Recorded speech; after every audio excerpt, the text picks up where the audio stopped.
Nothing like a vet telling you, giving you medical advice. Yeah, I know. I don't want any ketamine. Now, I'm not doing any good today.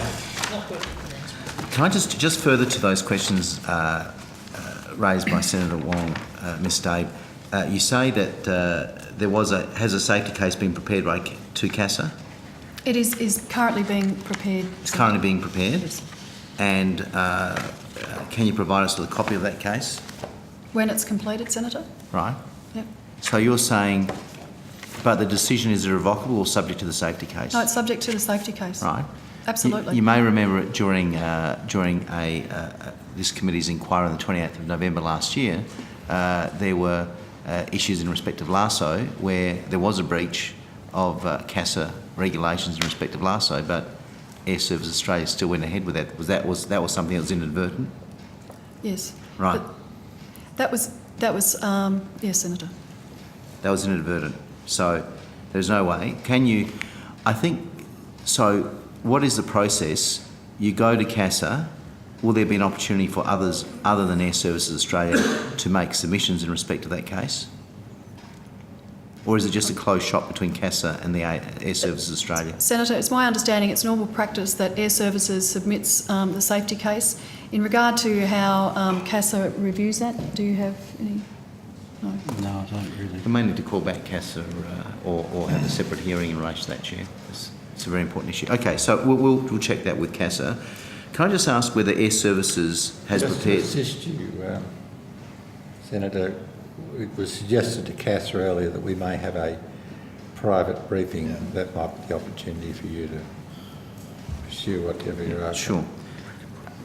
Has Air Services prepared a business case regarding the move that justifies the proposed savings and the like? Yes, that's correct, Senator. Has this been released publicly? No, Senator. Why not? That's not our normal practice to do that, Senator, because it was a submission put to the exec and then to the board. You're not suggesting it's commercial incompetence, are you? There are some commercial, but if you wish to see the business case, I can furnish that for you. Well, I mean, I can't see how it would be commercial incompetence when Air Services is a government entity with no competitors. Senator, as I said, if you wish to see that business case, I can furnish that to you. What, to the committee? To the committee, certainly. To the committee. There's nothing there that will cause any commercial harm to Air Services, given that you're a monopoly provider of these services. In that particular case, there is not, Senator. Okay, so on notice, could you provide that to the committee as a matter of urgency? The issue of the safety case has been dealt with. One of the areas of concern that's been raised with my office is the need for local knowledge. That is the need for air traffic controllers to be familiar with the local area, the landmarks, the suburbs and so on. This is particularly important when dealing with non-commercial traffic. How will Air Services maintain this local knowledge if the proposed move goes ahead? Senator, thanks for the question. I suppose a couple of issues. One is that we employ a range of people from overseas in Air Services, from the United States, from New Zealand, from Denmark. All of those people don't have the specific local knowledge about where they perform their services in the long term too, so the way in which we address the local knowledge issue is through training. Okay, but they're there, those controls, whether they're from Denmark or Kazakhstan, they're operating out of a tower, dealing with local traffic, correct? In some cases, Senator, yes, or some cases remotely. We have controllers that control Canberra approach from Melbourne. We have controllers that control Gold Coast approach from Brisbane. So it's not always in the location for which they provide their services. Uninitiated, so people can understand what you've just said.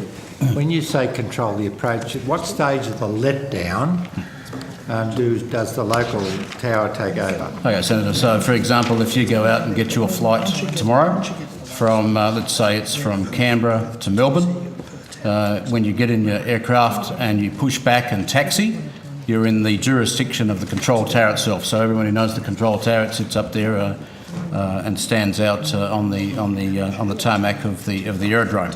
Once your wheels are off the deck out of Canberra heading for Melbourne, the frequency will change and you're being controlled by a unit that's called Canberra Approach, but in actual fact it's in the Melbourne Air Traffic Control Centre. And the way we ensure that the controllers have adequate local knowledge is we train for that. There are overhead maps for that. There are maps on the screen for that. and there are obviously rating papers and tests to ensure that controllers are tested for the local knowledge. Can I just say that, I accept that Air Services Australia does a fantastic job, but we're dealing with an organisation which has had a couple of failures in governance. And one of those failures is actually a coronial inquiry where you didn't follow any procedures and you may be sued by another government department. You're expecting us to take this process that you're going through now as a given without any proper substantiation of the safety of the travelling public.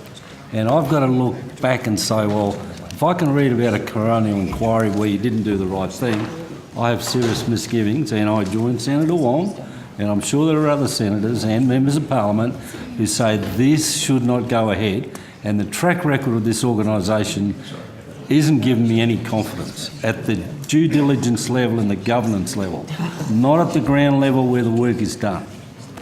It's not really a question. If I can have the call. Senator Xenophon, don't drop your Oh, shoulders. sorry. No, Senator Xenophon still They've already had one blue today.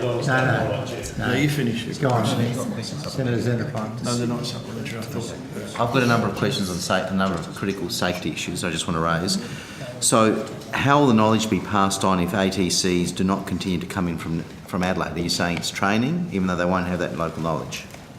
How much money are we saving with this proposed move? How much money is it? Senator, this wasn't about saving money. This was about improving our delivery of our services. There will be avoidance Will you end up of... saving money as well? We will avoid further expenditure. So I'm not trying to be cute, but I'm not slashing the budget, but I'm trying to avoid... So you'll be saving money? That's one way of looking at it, yes. Sure, okay. No, but I think, Senator, to be fair to the CEO, she's not. So that is not the reason for what is being undertaken by the board. Clearly, that is her evidence. There are other reasons that the board has clearly made the decision. That is the evidence that I have taken, and it did not have anything to do with cost savings. That's correct. So does that mean it's going to be more expensive, this new system? No. No, that's But what it'll happen to be cheaper? No, it goes to the issue of we're preparing for the future for the increase in growth of traffic. Right, so what we're trying to do is deliver our services in a more efficient way so that we can deliver value for money in a very safe way. And if you don't do this subject to the safety case, it'll end up costing you more money. Is that a fair summary? Yes. Okay. But moving into the future, preparing for the So new it's system. my understanding was that one of the aims of a proposed move is a greater centralisation of services. Is that part of it? Increased consolidation of services, yes. And that's something that Senator Cash as a Western Australian should be always wary of. Yeah.